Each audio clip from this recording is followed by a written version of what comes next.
This is the declaration of an array.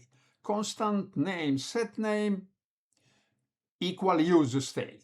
For beginner's eyes, it falls from the blue sky.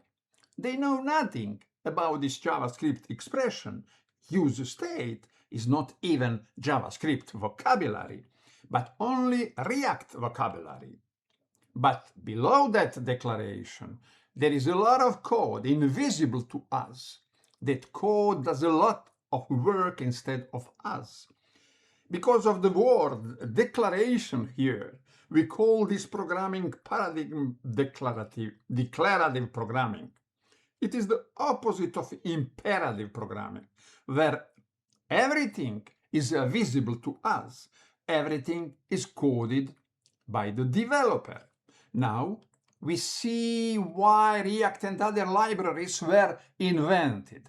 The developer has less code to write. The libraries are coded in advance, and developers only need to declare. What does this declaration bring to beginners and to me for explanation? Declarative programming, React API useState, the structuring assignment, an array with two members, state and setState. How it is possible to have the function setState as the variable setState. Functional programming. In vanilla JavaScript, there are no libraries. We have to code everything ourselves. Not anymore.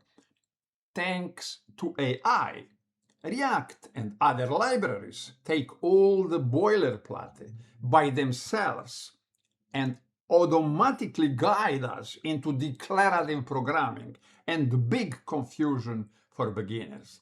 The final thought, I choose declarative programming as the second React aha.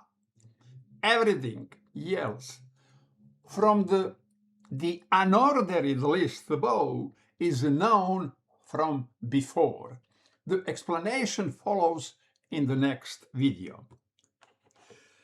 If you know somebody that needs a video like this, tell them about. If you need, subscribe, like it.